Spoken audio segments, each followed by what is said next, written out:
The Epistle to the Hebrews, Part 47, a warning against willful sin. 3. The justification for punishing willful sin. A. What was required under the Old Covenant. 1. Death without mercy, Hebrews 10:28. 2. Such was the punishment for a particular kind of sin. A. Sin that was deliberate. 1.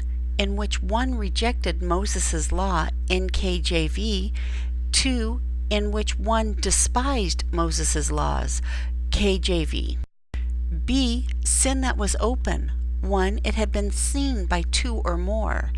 2. Where death was not rendered unless there were 2 or 3 witnesses. Again, it is sin with a high hand that is under discussion. 3. While there was mercy for sins of weakness or ignorance, there was none for open and deliberate sin under the Old Covenant. B. What is required under the New Covenant. 1. One is worthy of much worse punishment, Hebrews 10:29. A. What could be worse than physical death?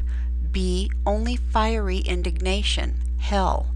2. Why? Because a Christian who sins willfully has A. Trampled the Son of God underfoot. 1. The word trampled comes from katapato. 2. It denotes contempt of the most flagrant kind. Such a person treats Jesus, who died for him, like dirt. B. Counted the blood of the covenant by which he was sanctified a common thing. 1. The blood of the covenant clearly refers to Jesus' blood, Hebrews 9:14-22 and 13:20. 2. It is by this blood one is sanctified or made a Christian. Such a person considered Jesus' blood a common thing. C. Insulted the Spirit of grace. 1. Perhaps a reference to the Holy Spirit, A. Through whom the message of salvation was given, John 16:13-14. B. Through whom our sanctification takes place, 1 Corinthians 6:11 and Titus 3:5-7. 2. Or perhaps referring to the Spirit, disposition of God's unmerited favor. Whichever, a person who openly and deliberately sins insults God's grace. 3. This passage clearly teaches 2 things. A. That a Christian can so sin as to reach this point of open rebellion against Jesus. B. That the punishment reserved for such is worse than death. C. This is consistent with God's nature. 1. Isn't God a God of love? Of course, 1 John 4:8. 2. But he is also a God of justice, one who judges his people, Hebrews 10:30. A. To whom much is given, much is required, Luke 12:47 and 48. B. Those who despise his love set themselves up to be recipients of his wrath, Romans 3:4-6. 3. Therefore, it truly is a fearful thing to fall into the hands of the living God, Hebrews 10:31 and 12:28 and 29. 4. The solution to avoiding willful sin. A. Remember your early confidence. 1. The writer reminds his readers of their former days. A. Those days after they were illuminated, enlightened, Hebrews 10:32. 1. Shortly after their conversion. 2. In the days of Justin, circa 167 AD, this term was a synonym for baptism. B. Those days in which they were made a spectacle, Hebrews 10:32-34. 1. By their own sufferings. 2. And by sharing in the sufferings of others, including those of the author. A. In whom they had compassion in his chains.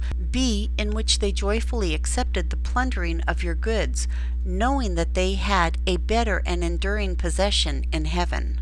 2. It is such confidence they must be careful not to cast away, Hebrews 10:35.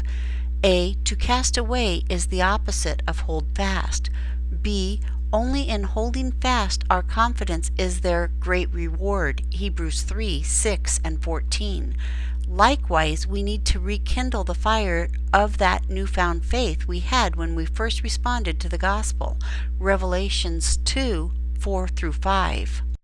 B. Endure to the end. 1. Endurance is indeed to receive the promise. Hebrews 10:36. A. For the Lord is coming. Hebrews 10:37. B. And the just lives by faith. Hebrews 10:38. If we draw back, become unfaithful, the Lord will not be pleased. My soul has no pleasure in him. 2. The author speaks of his own confidence. Hebrews 10:39. A. He is not of those who draw back to perdition, who cast away their faith. B. But of those who believe to saving of the soul, who remain faithful to the end.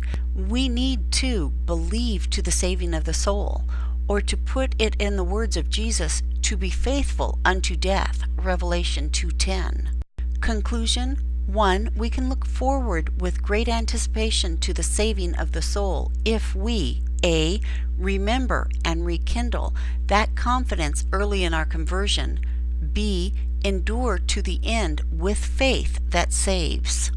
2. But with a warning against willful sin, we must never forget that one can A. Fall from grace, B. Fall into the hands of the living God, which is a terrifying thing. 3. How much better, though, to be upheld by the hand of God, as the psalmist wrote, "The steps of a good man are ordered by the Lord, and he delights in his ways. Though he fall, he shall not be utterly cast down, for the Lord upholds him with his hand." Psalms 37:2 and 24. Such is the case of those who remain strong in their faith and trust in the Lord. Are we believing to the saving of the soul? Here ends part 47 of the Epistle to the Hebrews, a warning against willful sin.